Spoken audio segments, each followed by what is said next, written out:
بسم اللہ الرحمن الرحیم۔ السلام علیکم، میں شکیل ملک آپ کی خدمت میں حاضر ہوں۔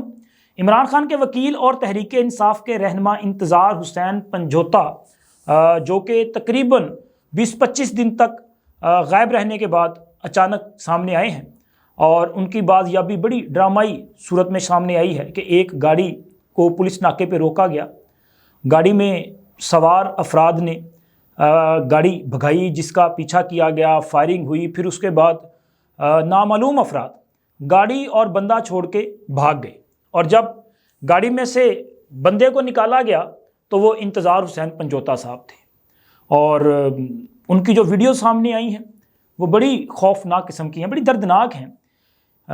ایک حشاش بشاش آدمی جو ہے وہ پچھلے 20-25 دن میں کس کرب سے گزرا ہوگا، اس کا اندازہ ان ویڈیو سے لگایا جا سکتا ہے۔ وہ جو ان کی ویڈیوز ہیں بڑے خوف میں مبتلا ہیں وہ، اور ان کی حالت بھی بڑی خراب ہے۔ پھر اس کے علاوہ انہوں نے جو اپنا پہلا بیان ریکارڈ کروایا ہے اس میں ان کا کہنا ہے کہ انہیں 8 اکتوبر کو اسلام آباد سے اغوا کیا گیا، اور 2 افراد ان کو اغوا کر کے لے کے گئے، اور پھر ان کی بازیابی کے لیے یا رہائی کے لیے 2 کروڑ روپے تاوان کا مطالبہ کیا گیا۔ اس دوران انہیں مختلف مقامات پہ رکھا گیا، اور یہ اغوا کار جو ہیں وہ آپس میں پشتوں میں زیادہ تر بات کیا کرتے تھے۔ اب انتظار پنجوتا صاحب کی بازیابی کے لیے اسلام آباد ہائی کورٹ میں ایک درخواست دائر تھی۔ اس درخواست کی سماعت کے دوران 2 مرتبہ اٹارنی جنرل صاحب نے یقین دہانی کروائی۔ پہلے انہوں نے یہ کہا تھا کہ جمعے والے دن تک اچھی خبر سامنے آئے گی، پھر اس کے بعد جمعے والے دن انہوں نے کہا کہ جی اگلے 24 گھنٹوں میں وہ پر امید ہیں کہ اچھی خبر آئے گی، اور پھر اس کے بعد یہ سارا کچھ یہ ہوا، اور یہ اس پورے ڈرامے کا جو ہے وہ ڈراپ سین ہوا۔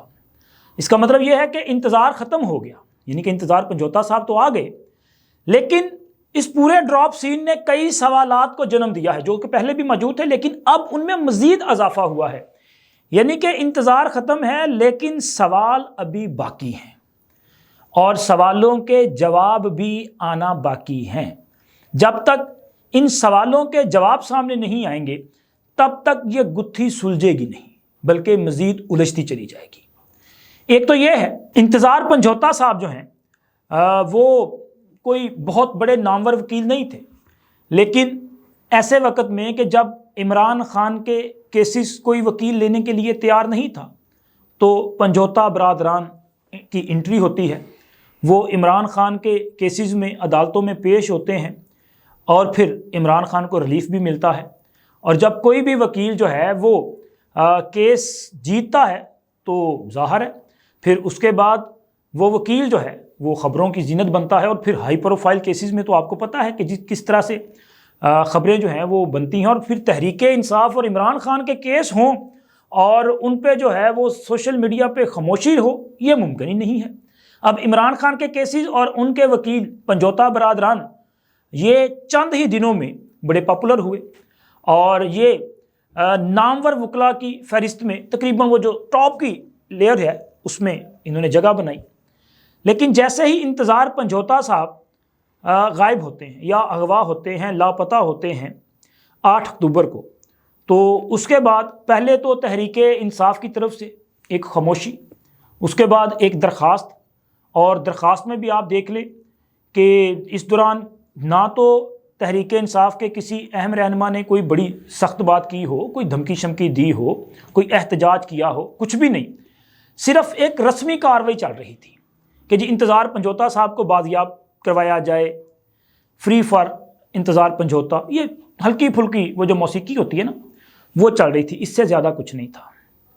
پھر اس کے علاوہ انتظار پنجوتا صاحب جو ہیں وہ بطور عمران خان کے ترجمان یا فوکل پرسن یا وکیل کے وہ کبھی بھی ایک لمٹ سے زیادہ نہیں آگے بڑھتے تھے، مطلب صرف عمران خان کی ملاقاتیں، عمران خان کے کیسز، ان سے متعلق بیانات دیا کرتے تھے، اور ان کا اغوا ہونا جو ہے وہ پورے معاملے کو مشکوک کر رہا ہے کہ ایسا بندہ جو صرف عمران خان کے معاملات کو ڈیل کر رہا تھا وہ غائب ہوتا ہے، تحریک انصاف کچھ دنوں کے لیے خاموش رہتی ہے، پھر اس کے بعد اس کو اپنے ایک سیاسی مقصد کے لیے استعمال کرنا شروع کر دیتی ہے، اور اس دوران یہ تاثر پیدا کیا جاتا ہے، الزام عائد کیا جاتا ہے کہ جی انتظار پنجھوتا صاحب کو مبینہ طور پہ، میں بات یہ کر رہا ہوں چونکہ وہ کہتے ہیں کہ حساس اداروں نے اٹھا لیا ہے، چونکہ وہ تاثر دیتے ہیں نا کہ ویگو ڈالے والے آئے اور آ کے لے گئے۔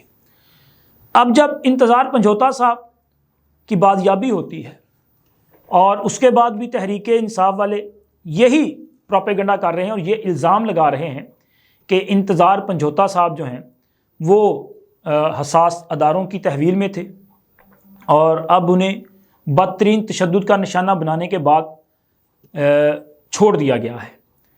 اب مسئلہ یہ پیدا ہوتا ہے کہ اگر انتظار پنجھوتا صاحب جو ہیں وہ حساس اداروں کے پاس تھے تو پھر تو یہ بہت ہی میرا خیال ہے کہ گھٹیا قسم کا کام ہے، یہ نہیں ہونا چاہیے۔ کسی بھی شخص کو اس طرح لاپتہ کرنا، غائب کرنا، اغوا کرنا، اس کی دنیا کا کوئی بھی قانون اجازت نہیں دیتا، انتظار پنجھوتا ہو یا کہ کوئی اور ہو۔ اگر تو کسی بھی سرکاری ادارے نے انہیں اپنی تحویل میں رکھا ہو تو پھر یہ لازم ہے کہ انہیں عدالت کے سامنے پیش کر دیا جائے، ان پر جو بھی الزامات ہیں وہ آپ عدالت کے سامنے رکھ دیں، ان کے خلاف کوئی کیس ہے آپ وہ کیس عدالت میں رکھ دیں، یہی قانون کی منشا ہے اور اسی طرح سے قانون کی حکمرانی قائم ہوتی ہے۔ لیکن اگر کسی کو غائب کر دیا جائے تو یہ تو غیر انسانی، غیر قانونی حرکت ہے جس کی کوئی بھی اجازت نہیں دیتا۔ لیکن تحریک انصاف جو ہے وہ تو ہر مرتبہ یہی الزام عائد کرتی ہے، وہ تو ہر کیس میں کہتے ہیں کہ یہ جناب علی اس میں ISI یا دوسری ایجنسیز ملوث ہیں۔ ابھی آپ دیکھیں کہ 9 مئی والے واقعہ میں کیا ہوا تھا۔ اب 9 مئی 2023 کا واقعہ جو ہے نا وہ بڑا ایک بلیک اینڈ وائٹ شکل میں ہے، اوپن اینڈ شٹ کیس ہے کہ عمران خان کو گرفتار کیا جاتا ہے اسلام آباد ہائی کورٹ کے پریمسز سے، اور اس گرفتاری کے خلاف تحریک انصاف کے کارکنان احتجاج کرتے ہیں۔ لاہور، اسلام آباد، راولپنڈی، کراچی، کوئٹہ، پشاور سمیت پورے ملک میں تحریک انصاف کے کارکنوں کو کال دی جاتی ہے کہ گھروں سے باہر نکلیں، اور پھر اس کے بعد یکمشت پورے ملک میں فوجی تنصیبات پہ، حساس دفاتر پہ اور عسکری دفاتر پہ حملے کر دیے جاتے ہیں۔ یہ اگر منصوبہ بندی کے ساتھ نہیں ہوا تو پھر کیسے ممکن ہے کہ پورے ملک میں آپ نے فوجی تنصیبات کو ہی ٹارگٹ کیا، انہی پہ حملے کیے، انہی کے سامنے جا کے احتجاج کیا، وہیں پہ آپ نے جلاؤ گھیراؤ کیا؟ یہ کیسے ممکن ہے؟ اس کا مطلب یہ ہے کہ یہ باقاعدہ منصوبہ بندی کے ساتھ کیا گیا ہے۔ لیکن آپ دیکھیں کہ جب 1 سال گزر گیا پھر اس کے بعد تحریک انصاف نے 9 مئی کی ذمہ داری ہی اداروں پہ ڈال دی اور انہوں نے کہا جی یہ تو ہمارے خلاف فالس فلیگ آپریشن تھا اور یہ ہمارے خلاف منصوبہ بندی کر کے سارا کچھ کیا گیا، ہمارے کارکن تو اس میں انوالو ہی نہیں تھے۔ لیکن وہاں پہ جو لوگ گئے، اب لاہور کی اگر بات کی جائے تو اس دن احتجاج کے لیے لوگ لبرٹی جمع ہوئے تھے، اور ویسے بھی اس سے پہلے جب بھی تحریک انصاف کوئی احتجاج کرتی تھی تو یہ لبرٹی میں، اس کے علاوہ جو ہے زمان پارک کے ایریا میں یا مال روڈ پہ چیرنگ کراس کے ایریا میں، ادھر جو ہے وہ اپنا احتجاج وغیرہ کرتے تھے۔ اب اس دن بھی لبرٹی میں یہ اکٹھے ہوتے ہیں۔ لبرٹی میں اکٹھے ہونے کے بعد وہاں پہ عباد فاروق صاحب جو کہ اس وقت ملٹری کی کسٹڈی میں ہیں، اور اس حراست کے دوران ان کا ایک جو بیمار بچہ تھا وہ اللہ کو پیارا ہوا۔ بڑا افسوسناک واقعہ ہے، بڑا دل خراش واقعہ ہے۔ ظاہر ہے اگر کسی کا بچہ فوت ہو جائے تو یہ بڑا دکھ ہوتا ہے، لیکن عباد فاروق صاحب نے جو کچھ کیا اب اسے اس بنا پہ معاف نہیں کیا جا سکتا کہ جی ان کے بچے کا انتقال ہو گیا تو لہٰذا ان کے جرم معاف کر دیے جائیں، یہ نہیں ہو سکتا۔ ابھی میں دیکھ رہا تھا ان کے صاحبزادے کی ایک اور بڑی جذباتی قسم کی جو ہے بڑی ایموشنل سی ویڈیو جو ہے وائرل کی جا رہی ہے، اور وہ پتہ چل رہا ہے کہ اس بچے کے سامنے ایک تحریر پڑی ہوئی ہے اور وہ اس تحریر کو پڑھ رہا ہے، آرمی چیف سے اپیل کر رہا ہے کہ جی ہمارا کاروبار تباہ ہو چکا ہے، ہماری فیکٹری بند پڑی ہے، ہماری جو مشینری ہے وہ لوہا اور کباڑ بنتی جا رہی ہے، تو آرمی چیف انکل میرے پاپا کو رہا کر دیں. ٹھیک ہے، بچہ ہے، اس کی اپنے باپ سے جو انس ہے وہ تو ایک لازوال رشتہ ہے، وہ تو رہے گی. لیکن اگر کوئی کسی کا قتل کرتا ہے تو اس کے بچے بھی ہوتے ہیں، وہ بندہ اگر سزا کاٹ رہا ہوتا ہے اس کے بچے بھی اپیل کرتے ہیں. لیکن جو قتل ہوا ہوتا ہے نا، اس کے بھی ماں باپ بہن بھائی بچے ہوتے ہیں. تو سب کے جذبات کا خیال رکھنا پڑتا ہے. اب اگر اس طرح جذباتی پیغامات کو دیکھتے ہوئے عدالتیں فیصلے کرنے لگیں، ادارے فیصلے کرنے لگے، تو پھر پورے ملک کا نظام جو ہے وہ کولیپس کر جائے گا. سیدھی سی بات ہے. تو اس لیے ان جذباتی پیغامات پر فیصلے نہیں ہونے. جو کچھ آپ نے کیا اس کی سزا آپ کو بھگتنا پڑے گی. اب 9 مئی تحریک انصاف والوں نے سوچی سمجھی سازش کے تحت کیا تھا، کیونکہ لبرٹی میں اکٹھے ہوئے. عباد فاروق نے سب سے پہلے نعرہ لگایا، چلو چلو کور کمانڈر ہاؤس چلو. اب کور کمانڈر ہاؤس ہی جائیں گے، بلکہ اس سے پہلے جب مارچ میں عمران خان کی گرفتاری کے لیے اسلام آباد پولیس لاہور آئی اور عمران خان کو گرفتار کرنے کے لیے وارنٹ گرفتاری لے کے زمان پاک گئی تو اس پہ حملہ کر دیا گیا تھا.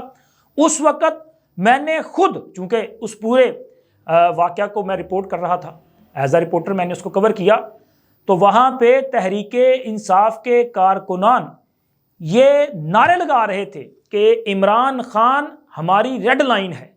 اب اگر ہماری ریڈ لائن کو کسی نے ٹچ کیا تو ہم ریڈ لائن پہ حملہ کریں گے. تو کیا ہے ریڈ لائن پاکستان کی؟ نہ صرف پاکستان کی بلکہ پوری دنیا میں ہر ملک کی ریڈ لائن ان کی دفاع لائن کو بولتے ہیں، یعنی کہ ان کی آرمی کو بولتے ہیں. تو ہماری ریڈ لائن پاک فوج ہے. پاک فوج پہ حملہ کیا گیا، یہ منصوبہ بندی تھی. لیکن اس کے بعد تحریک انصاف نے دیکھے نا کہ سوشل میڈیا کے ذریعے کیسا پلٹا کھایا. اور آج واقعی لوگ یہ بات کرتے ہیں کہ جی 9 مئی کو دیکھیں نا، یہ تو اس کا مطلب ہے کہ انہوں نے کچھ نہیں کیا تھا. تحریک انصاف والوں نے، ان کو سزائیں نہیں مل سکی، ان کے خلاف کوئی ثبوت ہی نہیں ہے. تو یہ 9 مئی والوں پہ ظلم کیا جا رہا ہے، ایک مظلومیت کا، ایک سمپتھی کا جو ہے نا وہ ایک تاثر. ٹھیک ہے، تو اب آپ کے سامنے ہیں چیزیں کہ کیا کیا جا رہا ہے. تحریک انصاف کا یہ طریقہ واردات ہے اور تحریک انصاف ایسے ہی کرتی ہے. ابھی انتظار پنجوتا صاحب، میں نے پہلے بڑی کلیئر بات کی کہ اگر انہیں کسی بھی حساس ادارے نے یا کسی سرکاری محکمے نے اس طرح اغوا کیا، حبس بیجا میں رکھا، ان پر تشدد کیا اور پھر اس کے بعد ان کو جو ہے وہ یہ ایسا ڈرامہ کر کے چھوڑ دیا گیا ہے، تو یہ قابل مذمت ہے. جو بھی اس میں ملوث ہے اس کے خلاف کارروائی ہونی چاہیے. لیکن تحریک انصاف کا کردار بھی مشکوک ہے، کیونکہ انہوں نے انتظار پنجھوتا کو اپنے سیاسی مقصد کے لیے استعمال کیا ہو سکتا ہے. بالکل اسی طرح جس طرح ضلع شاہ کے معاملے پہ تحریک انصاف نے گندی سیاست کی ہے.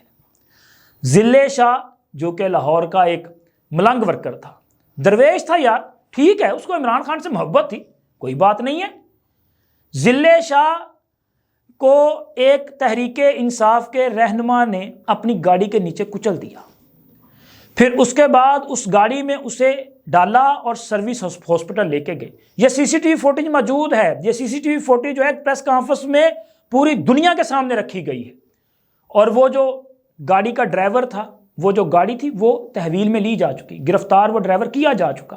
لیکن تحریک انصاف نے سوشل میڈیا کے ذریعے آج بھی پروپیگنڈا کر رہی ہے، ضلع شاہ کو پولیس نے مار دیا تھا.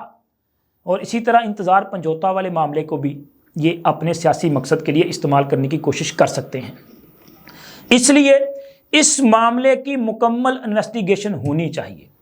اب دوبارہ اسلام آباد ہائی کورٹ میں یہ کیس سماعت کے لیے مقرر ہوا ہے، تو میں تو چاہتا ہوں کہ اب حکومت یہ ڈیمانڈ کرے کہ اس معاملے کو انویسٹیگیٹ کریں، پتہ تو چلے کہ کون ہے اس کے پیچھے. کیونکہ عمران خان اور تحریک انصاف کو اس قسم کے واقعات کی ضرورت ہے. یہ جو احتجاج کی کال دیتے ہیں نا، یہ کال بھی صرف اسی لیے بار بار دیتے ہیں کہ حالات اس قدر خراب ہو جائیں کہ خدا نہ خواستہ کوئی 2-4 لاشیں گر جائیں، تاکہ عمران خان کی سیاست کو جو ہے وہ خون مل جائے اور پھر عمران خان جو ہے وہ اس کو اپنی سیاست کے لیے استعمال کر سکیں. انتظار پنجھوتا والے معاملے کو بھی ایسے ہی تحریک انصاف کر رہی ہے. تو لہٰذا اس پورے معاملے کی تحقیقات ضروری ہیں۔ انتظار پنجھوتا صاحب جو ہیں ان کے ساتھ جو کچھ بھی ہوا ہے انتہائی برا اور غلط ہوا ہے، قابل مذمت ہے، اور اس میں جو بھی ملوث ہے اس کو قرار واقعی سزا ملنی چاہیے۔ اب تک اتنا ہی، اللہ حافظ۔